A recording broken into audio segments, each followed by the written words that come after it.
Good day, everybody. Thank you for joining us on yet another episode of the podcast. Today, I have a phenomenal guest with me all the way from Rwanda.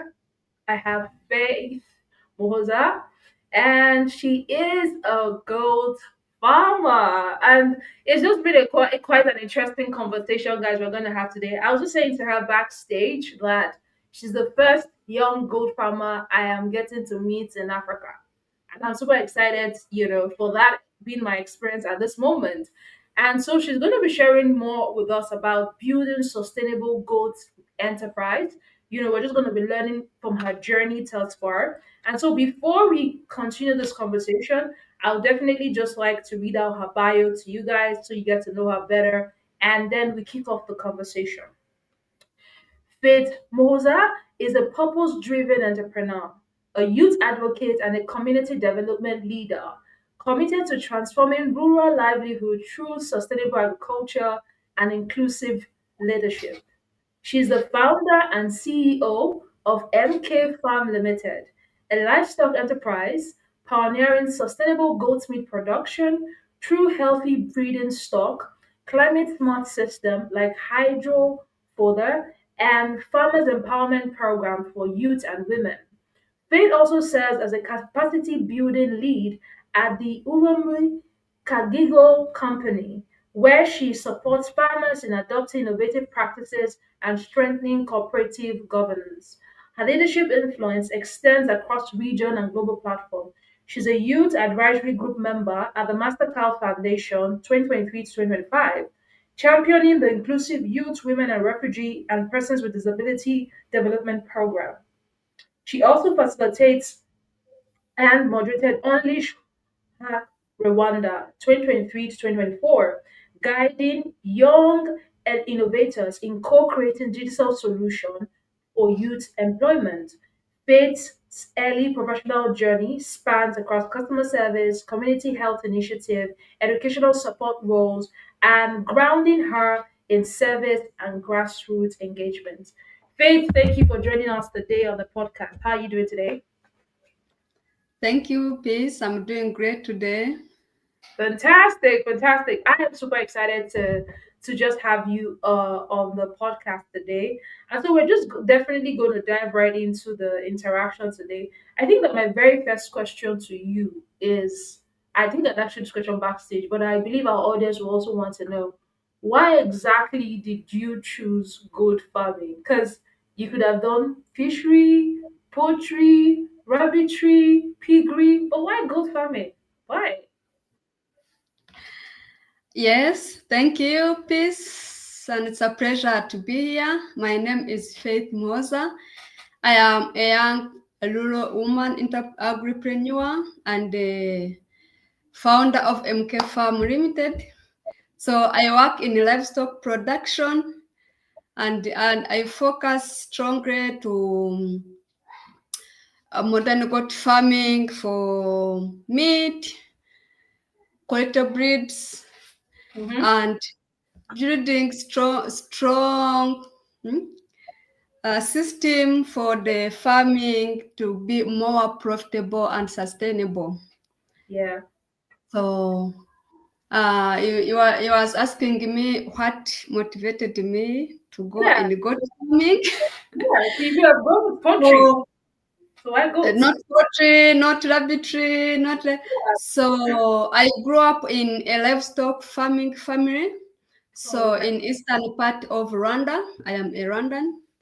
So eastern part of Rwanda, it is a dry area. It used Mm, to experience dry season for too long. mm, So growing up, I experienced seeing my family and neighbors abandoning their lands because of dryness, no water, mm, and they shift to another places to find water, to find feeds. So, and I saw those land, they are there, they are abandoned. And I mm, saw when others are seeing the challenges, are seeing the hindrances, so I saw the opportunity there. And mm. that's where my passion in God ignited. I saw. if my parents and other neighbors are abandoning their land because of dry season, Mm. is this land can't be productive for something else in Mhm. including or something else that included in livestock farming Yeah. rather than cattle farming. So Mm-hmm. that's where I started my research, and I saw the animal that resist can resist that dryness, that Mm. hardship, and Yeah. I came up with goat farming. Mm-hmm. Goat farming is a resistant farming, especially on during the that harsh time for dry seasons and what even in rain seasons. And I saw a gap that Mm. goat farming people take it usually they Mm. do as a side hustle. They take it casually. They don't feed. They don't take it as a serious business. And I Mm-hmm. said, why?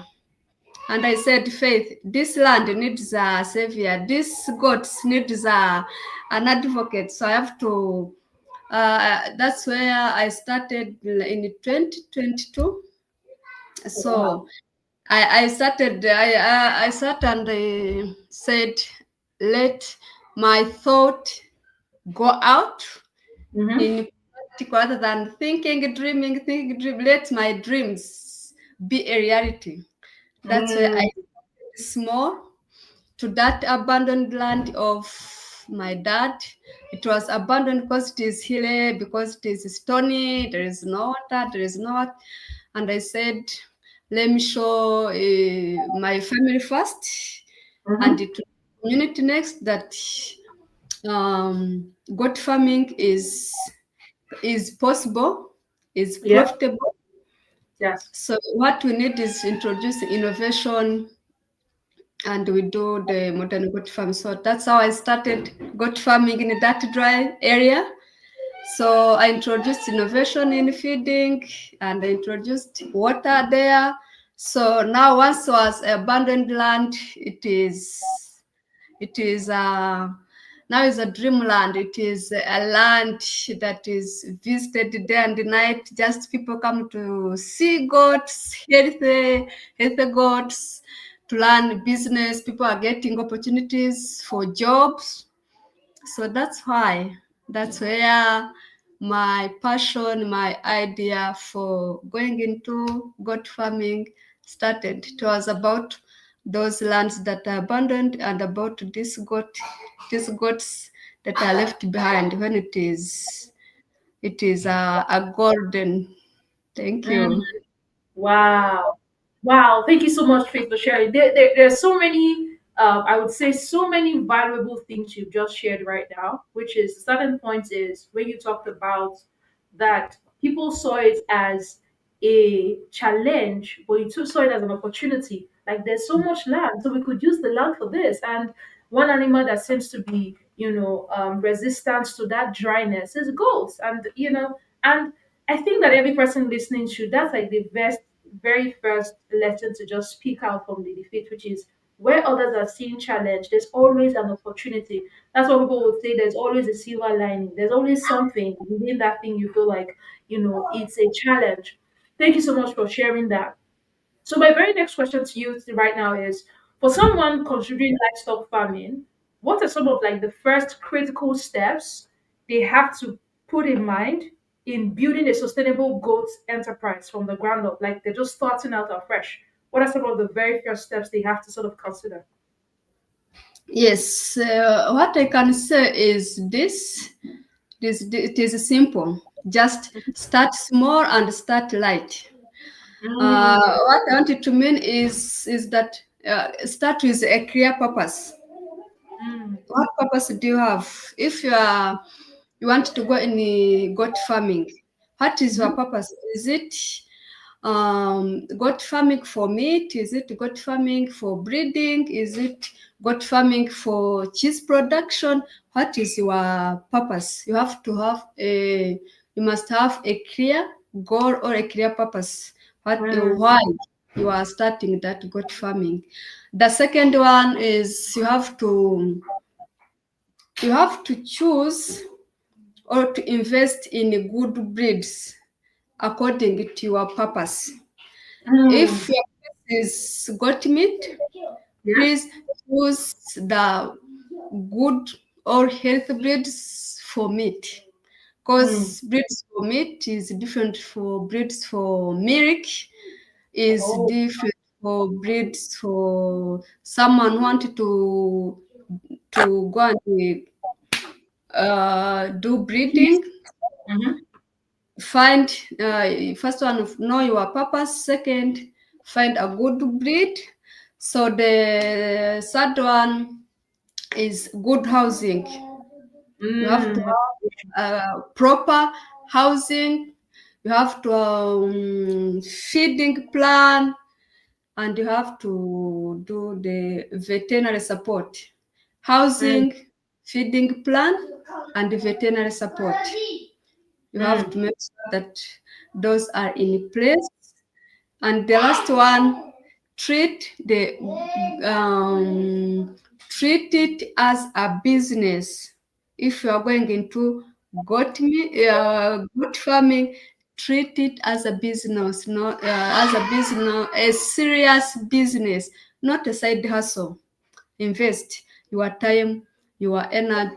So treat it as a business, not like a side hustle. Thank you. Wow, wow. I didn't even see that coming for goats. Like you saying, the very first point of call is clarity.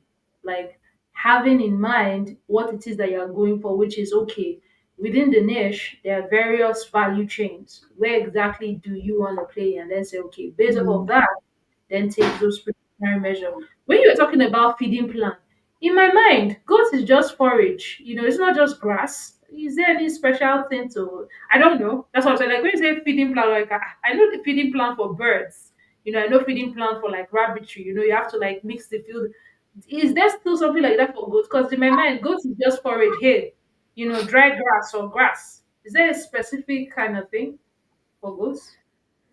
Yes, as I said that take it as a business, not like a side hustle.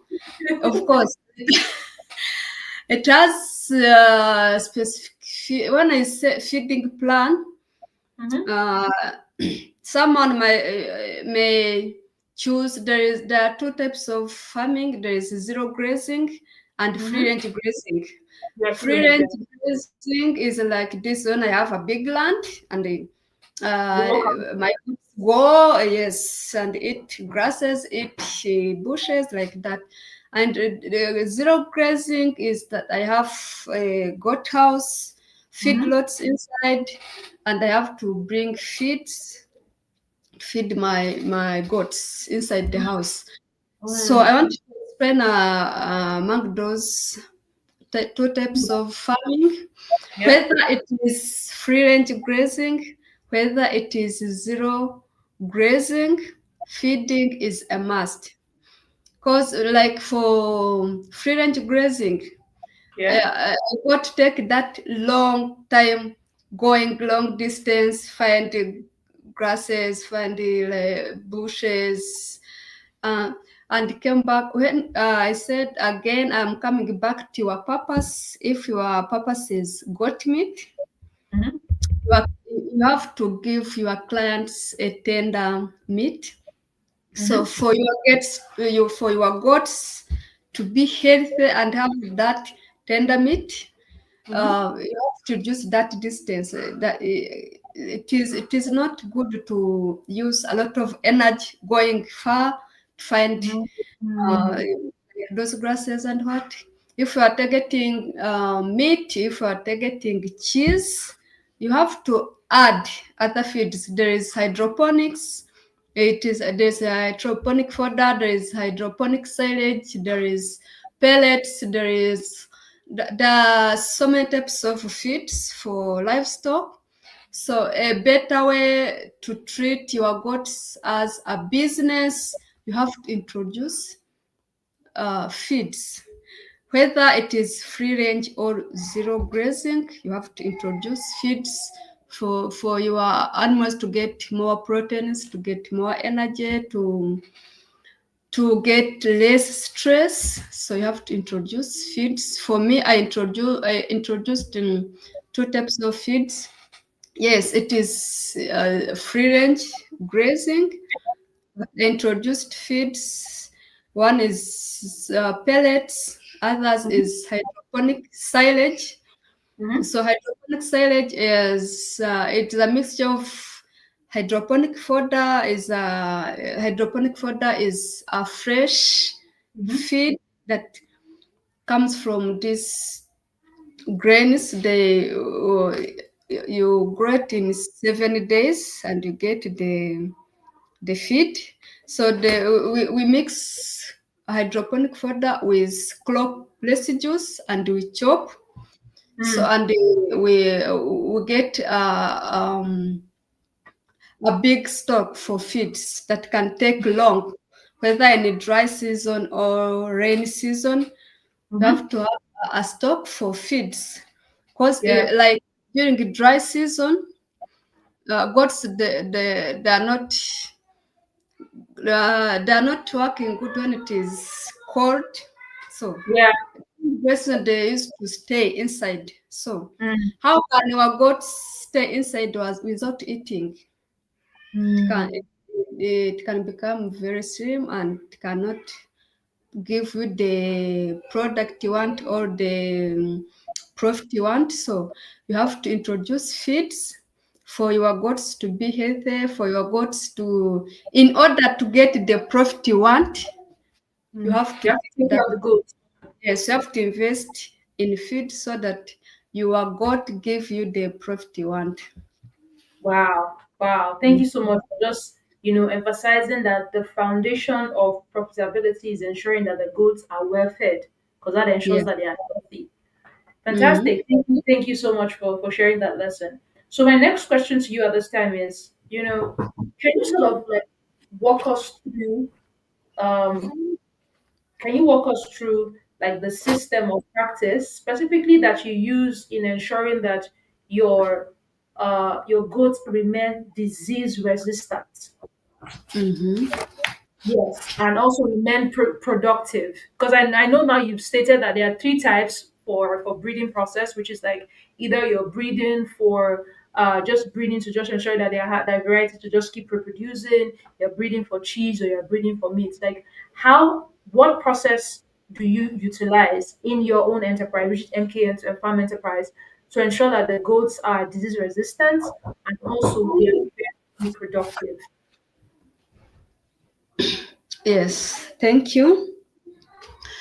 For us in MK Farm, what we do to make our breeds or our goats more resistant, first of all, we choose good breed. When we are going to the market, for instance, to buy our goats, we choose the good body, the healthy body we Mm-hmm. choose. So we don't go and buy like by buying. No, we choose, we see, and we choose the right goats with good body. And for us that they stay disease resistant. First of all, we make sure that cleanness is the priority, Mm, because by animals is like people. mm, If you want to stay disease resistant, first of all, you have to make sure that cleanness is the priority. yeah, So we clean where the goat house, the goat yard, or exercise yard where they stay, where they are resting. So we make yeah, sure that cleanness is day-to-day activity. We make mm, sure we have a regular veterinary who came mm, and check how the movement changes. So we make sure that the veterinary support is critical. like Yeah. cleanliness.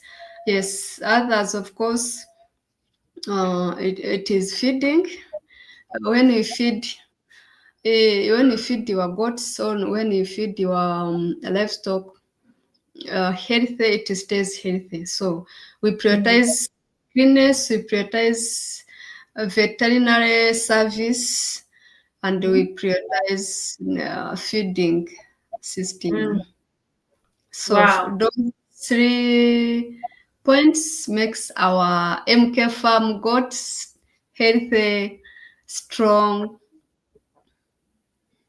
Yes. Beautiful, beautiful. Thank you for sharing that. Like you've emphasized now, like if a person that wants their goat to be disease resistant, they need to prioritize biosecurity in their goat's yard or Mm, their house, as well as also ensuring that they get the service of veterinary doctors frequently, and also good feeding as well. But there's something you made mention about that I find a bit I think like I would personally just like you to just touch a bit on, which is like you said, choose a healthy breed. From your own experience, how would you say a healthy goat? What does a healthy goat look like? Is it just a goat that looks like they are very robust or chubby, or is it a goat that the calf looks a certain color, or what would a person just observe to say, this goat is healthy? What can they just observe to say, this goat is healthy? yes, thank you for that question. Um, for us at MK Farm to know that a goat is healthy, first of all is to get information from the owner. Let's say if I'm going to buy a batch of goats somewhere, first of all I have to go to get information from the owner. Mm, If I want the mature goats for breeding to when I want to buy mature female goats mhm. to bring to my farm to fatten and get the kids. So we have Yeah. to get permission from the owner. If we are going to get from local market, yes, of course we use our eyes.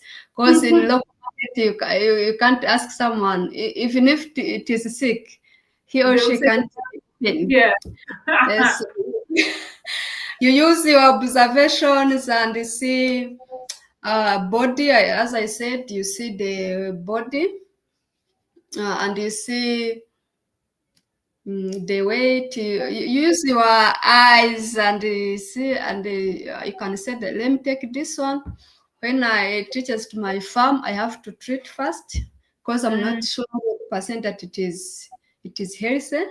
So I yeah. have to treat it and Mm-hmm. feed it and make it what I want. Because we go and buy those goats, but Mm-hmm. we are not 100% sure that they are healthy. That's why we bring to our farm Mm-hmm. and we treat and feed, and it became the and we became so sure that this goat is healthy because Mm-hmm. we record from the day one it reaches at our farm. We record the weight of the body and we start treating and feeding like every 2 months, 2 to 3 months we get the body weight again and we see the changes. That's how we be sure that our for us we are sure about our goats. For others we don't know, but for our goats we know 100% because we take records and we feed every day. We treat. So Mm-hmm. when we sell our product to our customer, we know that we gave 100% the a good product. Even that customer knows that this product I get it from this farm, I'm sure it is good. And when it faces any challenge, they know where to get to ask why rather than for us who going to local markets, you can't know who you can ask the information about that goat you bought. But Yeah. that is a good way. That's a goodness of buying something from a trusted provider, I can say. Because you Yeah. can go and ask, yes, he told me this is healthy. Now it is like this, and you give advice how to treat that product to be Hmm. well. Thank you. Fantastic. Fantastic. Thank I you. don't know Thank you if so you go to the answer for your question. Yeah, thank you so much. Because I want the audience to fully learn, just in case those people that also go to the local market here in Nigeria want to buy like, okay, Faith said this. And I like the fact that, you guys also in MK Farm, you do a bit of record keeping. I wouldn't have assumed that there is record keeping, in goat farming, but just I'm glad to hear that. Earlier on in the conversation, you had talked about hydroponic fodder, right? And Mm, which we basically know that that's like a climate smart method, right? And mm. for transforming how livestock feeding is actually done.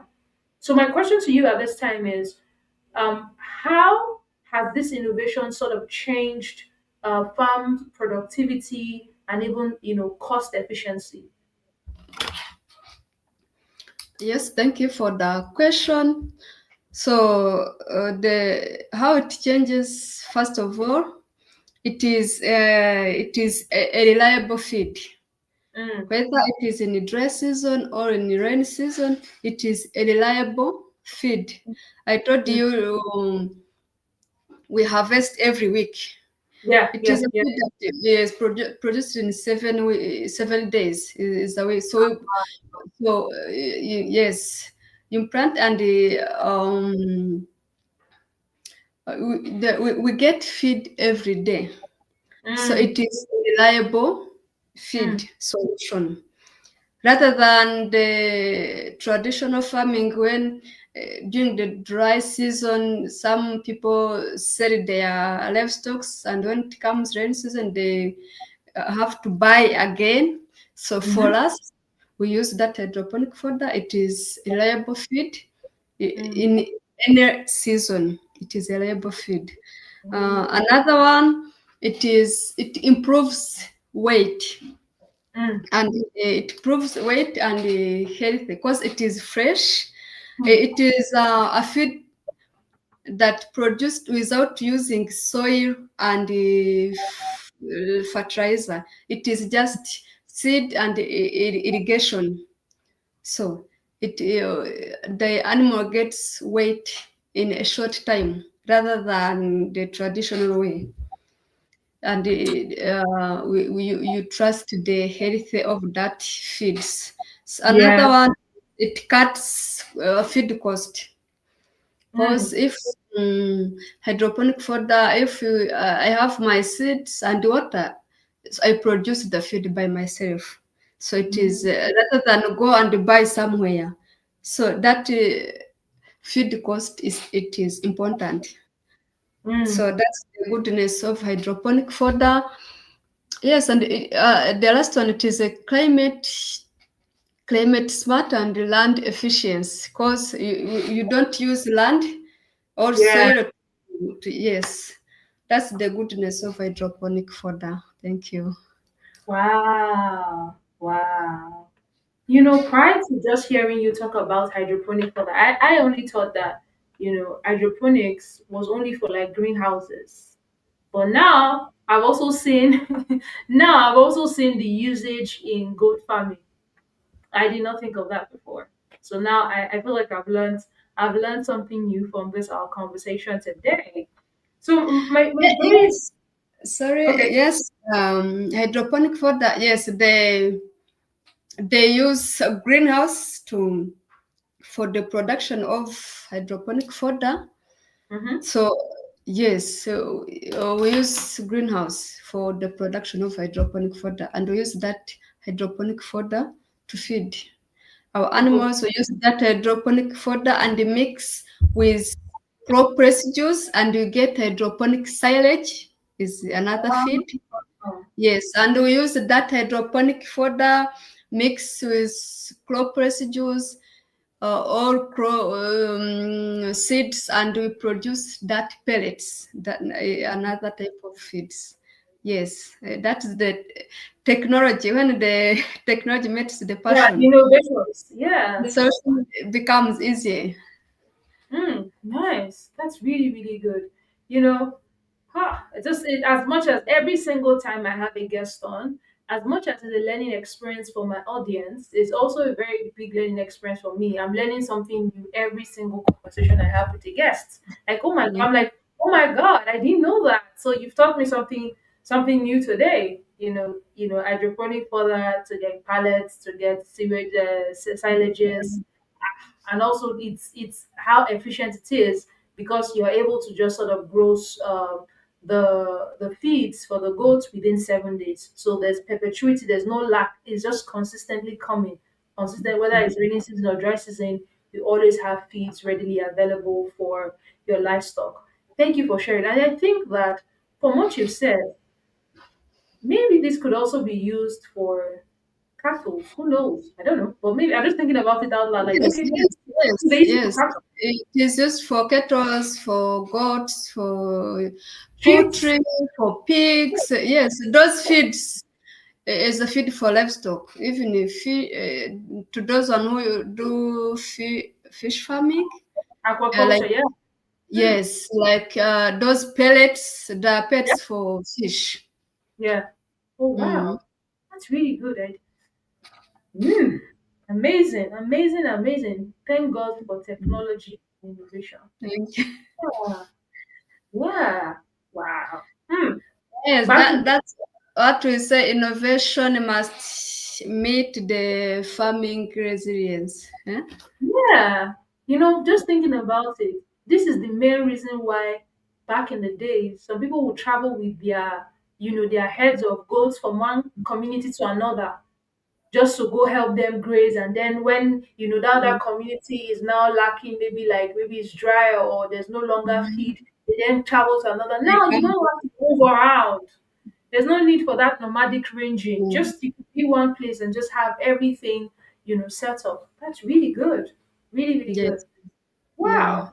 So my next question now is there's no enterprise that does not have like maybe like mistakes or challenge as a new beginner. I believe even Mhm. when you were starting out, right? Before you became this proficient, you made a couple of mistakes. So our next question is definitely around mistakes. So what from your experience, what are some of like the mistakes that new goat farmers will make when building their heads, and how can they avoid that mistake? Yes. Thank you for the question. Um, I can say those mistakes. First of all, is by to if you wanted to start goat farming business, and you go and buy cheap breeds. Huh? Cheap breed. It is cheap and unhealthy. It is cheap, it is unhealthy goat. Okay, That cheap it on will take healthy. you a long time to treat, it will take you a long time to fatten. So that is the first mistake. If you are going to do goat farming, like let's say for meat production or Mhm. for milk production, Mm. and you go and you buy the small kid which is unhealthy, and you said I'm going to treat and feed so it can, yes, it can be possible, but it will cost you time. Mm. It will cost you a lot of time. It is the same as you are doing it as casual like others. So if you are choosing business, when we say business, it is something that will give you profit, maybe within a short time, or but when you go and you buy, uh, uh, let's say, and here's a goat, um, it can take you a lot of energy. It can take you a lot of time to get the real healthy goat you want. That's the first mistake. The second one is when you are not recording. Mm. Recording is a must. When you are doing a recording, first of all, this goat, I brought it in my farm on this day. It has this weight. The health condition was like this. Like every 3 months, you have to check and record. If my goat gave birth like three kids or two baby goats, and you don't record, let's say it is 5 goats or 10 goats that produce, and you are not recording, how will you Mm, know that those kids, let's say in the farm there is goat keeper who is always there day and night. Maybe you are there during that day, or like twice or like 3 times a week. How will you mm-hmm, know the number of goats do you have? How will you know uh, mm, that are not in good health? How do you know? So recording is crucial. So when you are yeah. not recording, it seems like you are not following up on your business. You are not you don't know what's going on. You don't know this one is sick. You don't know this one is dead, and you remove. You don't know. I have this number. Let's say if I get a client, I may know that I have this number. The mature one is this. The baby is this. The over mature is like this. So when you are not recording, you are not exactly have the full information about your business. So Mm, I said the last one is ignoring these signs of illness, and you pay attention until the last minute. Let's say mm, your goat is not eating well, but is moving, and you said maybe tomorrow or next day it will be fine, and you keep ignoring, and you wake up when it is too late, to you start treating it when it is too late. mm-hmm, So paying attention to those signs before mm-hmm, it's too late, it is good. Keeping recording, by not ignoring those health issues is very important, and mm-hmm. buying healthy breeds is important. Thank you, So thank you, thank you so much for sharing that. Like that thank record you. keeping part and just having to be observant. Yeah, That's a yeah, yes. that's a very good one. Just record Mm. keeping, being observant, and buying good breeds. Don't say it's cheaper. Let me pattern it, like you said. Cheaper is never. Yes, sorry to interrupt you. In one word, let's say invest in learning, because learning is I can say learning is cheaper than treating or than losing animals. If I start goat farming, I have to Mhm. find other people who do that modern goat farming, so that I can learn. Can Yeah. learn one or two than learn after losing. Better start Mm. than learning after losing. Wow. So the Mm. very first, like every single time I ask any guest, and I'm like, okay, what's like common mistakes and how can it be avoided? People will always talk about having to get the right knowledge first. That knowledge is very, like knowledge very first, and that knowledge is very, very important. So thank you so much for sharing that. There were so many things you talked about, when we started this conversation, you talked about the fact that people should treat it as a business, not a side hustle. That Mm. it's a business. It is not like, a hobby. It's a business. So my Yes. question is, my next question now is centered around that, which is beyond just the goat farming itself, what business principles are essential for turning goat farming venture into a profitable and scalable enterprise? So what would you say has helped you maintain that posture of thinking of your enterprise as a business and not just like, oh, I'm just a goat farmer? What makes you think about it as a business?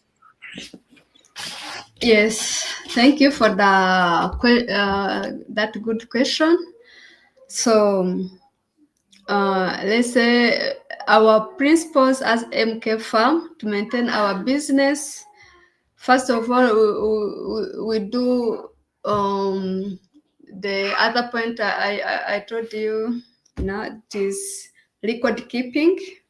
We Yeah. do record keeping, that cost control.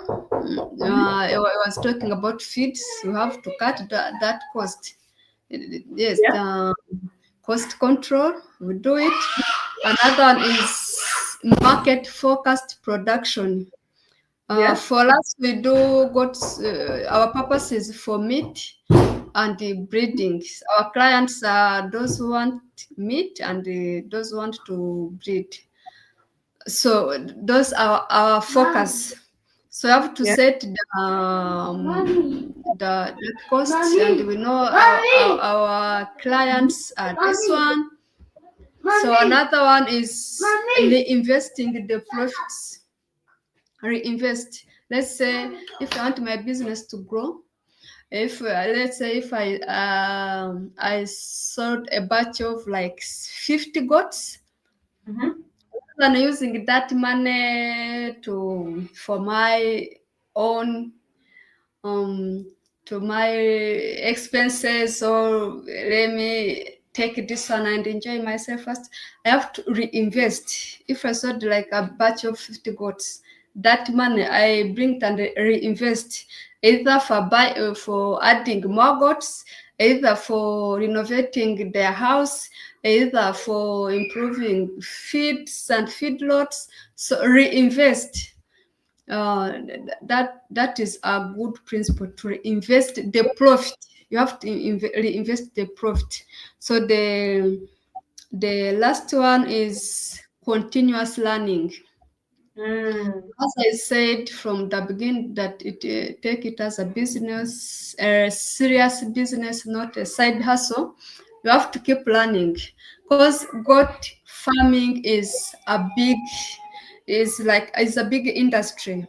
You have to Mm. learn how to manage people, because you have employees, how to manage people, how to manage those goats, how to manage clients, how will I get clients, how will I market my products. Keep running. That's another business principle. Thank you so That's much for sharing that. Thank Mm. you. Every business owner needs to keep learning. That's very Yes. important. Scaling Mm. your scaling the business. Thank you so much. This will be like Mm. the final question for today's session. If we have any questions of the audience, I'll also definitely let you know. But as of now, we don't have any question from our audience at the moment. So this question is, you know, you definitely work closely with like young women and youths, right? What Yes. success stories have you seen that shows that livestock farming is truly transformative livelihood? And can you share sort of like one success story you've experienced so far on this your journey? Yes, thank you for the question. Yes, the first success story is like the youth confidence and gaining income. Because when Mm, we started MK Farm, we said it is a young women-led business. We are going to employ our youth and the women. mm-hmm, So for us to have a success story, to see those youth, those young women getting their own money from their own hands, so mm-hmm, they get to see our youth and women are gaining confidence. Let's mm-hmm, say mm, if my operations manager or marketing manager is a youth, mm-hmm, she only has to speak about to go to gospel the gods, whether we have visitors or whether we are somewhere else is talking about to God. So that confidence to convey others the goodness of goat farming, and Mm-hmm. that happiness for getting his or her salary from that business. So we saw it as it boosts the youth confidence and gaining income. So another one, women nowadays, like here in Rwanda, now they are seeing livestock, especially goat farming. They are seeing livestock as ownership, Mm-hmm. or they see that it has power. Yeah. A woman can own a goat farming Mm-hmm. and have that power, that power to talk about goat farming and goat clans and goat people to learn from her. So even women, they are getting confidence. So the last one, knowledge changing mindsets and Yeah. life. Yeah, yes, it is knowledge sharing.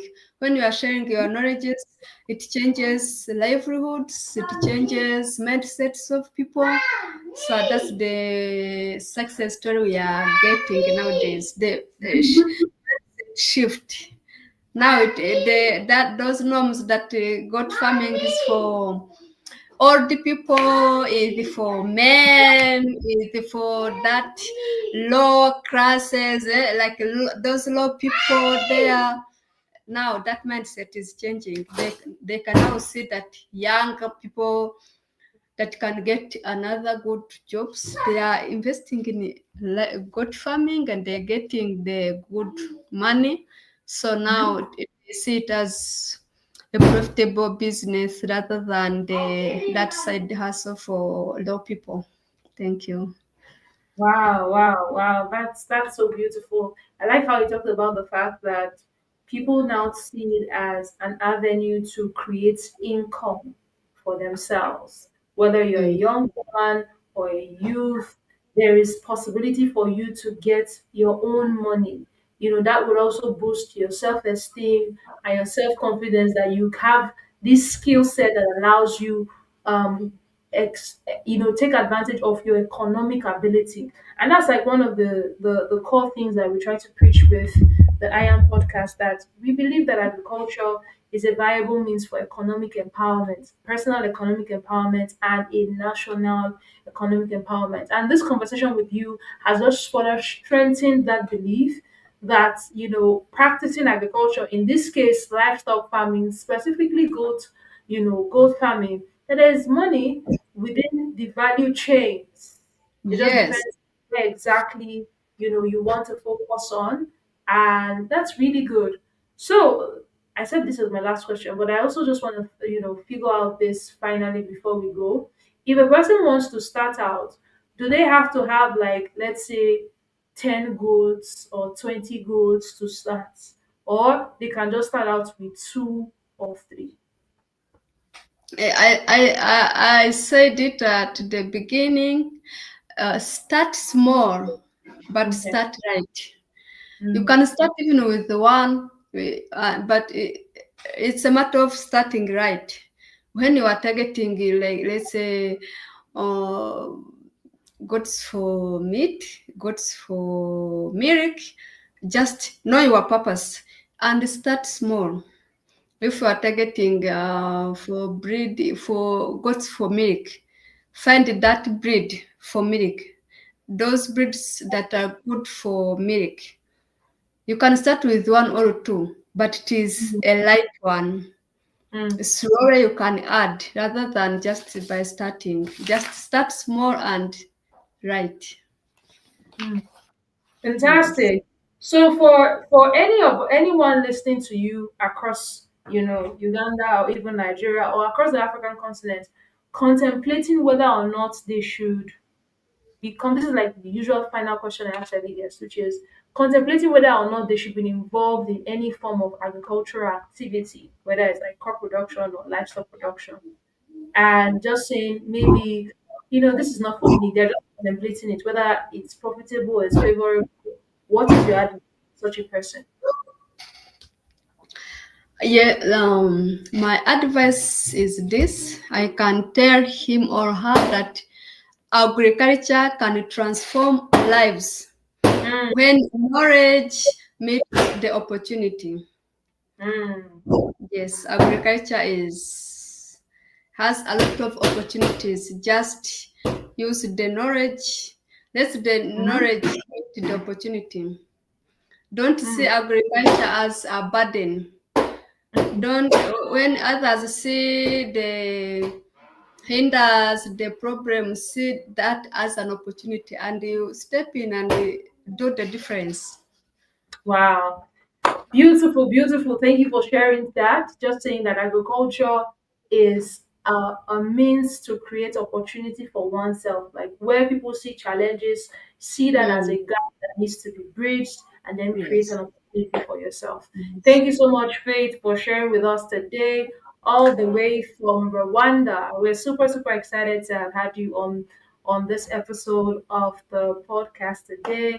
And please, thank you, thank you, thank you. Keep doing the good work that you're doing all the way there in Rwanda through MK Farms Limited, all the way from Nigeria here. We're super proud and delighted that you are showing yourself as an example, as a beacon of light and hope to other young women across the continent of Africa that women can also do good farming, that is not meant for only the elderly or the papas or the mamas. Young men and women can go into good farming, and it can also be profitable, right? Regardless of the value chain that they choose to focus on, it is very profitable.